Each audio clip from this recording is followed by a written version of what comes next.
푸른나무 교회 매일 묵상 제8주차 화요일 이스라엘 백성의 타락. 이스라엘 자손이 여호와의 목전에 악을 행하여 바알들을 섬기며. 오늘은 사사기를 살펴봅니다. 책은 이렇게 말합니다. 신실한 여호수아가 죽고 난 뒤 이스라엘은 200년 가까이 불순종, 압제, 구원이라는 악순환의 굴레에서 헤어나지 못했다. 이 사사기의 기간에 대해서는 학자마다 의견이 다양합니다. 다만 사사기의 이 내용을 볼 때 그것이 악순환의 반복이라는 것은 대부분 동의합니다. 이걸 학자들에 따라서는 5단계에서 10단계까지도 나누지만 간단히 보면 이스라엘이 악행을 저지르니까 하나님께서 진노하시고 또 이방인에게 압제를 받게 합니다. 그랬더니 이스라엘이 하나님께 잘못했다고 살려달라고 구원을 청하는데요. 그러니까 하나님께서 사사를 세우셔서 이스라엘이 다시 평화를 얻게 하는데, 또 시간이 좀 지나면 다시 악행을 저지르는 이런 이야기의 반복입니다. 그런데 사사기를 잘 보시면 이 악행이 그냥 악행이 아닙니다. 정치적 음모와 암살, 거짓과 속임수, 강간과 살인, 용기와 두려움, 위대한 믿음과 우상 숭배, 권력과 욕심, 성적 문란과 자살, 사랑과 죽음, 집단 강간과 납치, 전쟁에서의 승리와 내란 등 정말로 주석가의 말처럼 조그마한 양심과 신앙이라도 남아있는 사람이라면 도저히 저지를 수 없는 몰상식하고 무자비한 것들도 있습니다.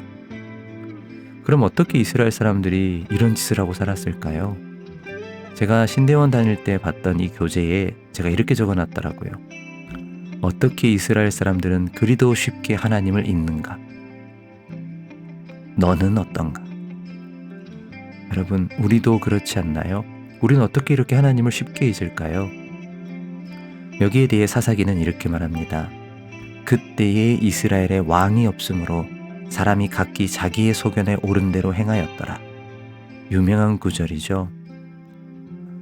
많은 학자들은 이게 사무엘서의 주인공인 다윗과 그의 왕조의 지배를 정당화하기 위한 구절 아니냐, 이렇게 말하기도 합니다. 물론 그럴 수도 있습니다. 왕이 없어서 이렇게 엉망진창이었으니 왕이 필요하다는 거죠. 하지만 사무엘서를 아시는 분은 아시듯이 사울 왕도 왕이었지만 엉망이었잖아요. 그리고 사무엘서 안에는 왕이 더 많은 압제와 고통을 낳을 거라고 분명히 경고합니다. 게다가 다윗도 솔로몬도 완벽하진 않았고요.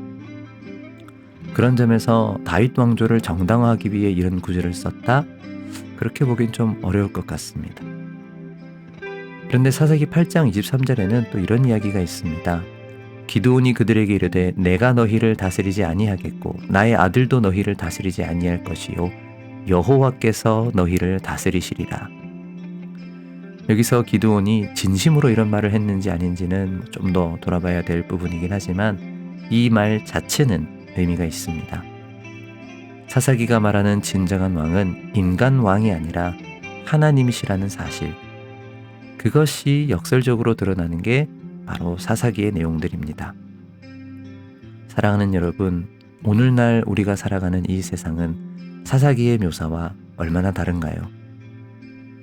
저는 그래서 어쩌면 사사기의 기록이 더 현실적으로 느껴지는 것 같기도 합니다.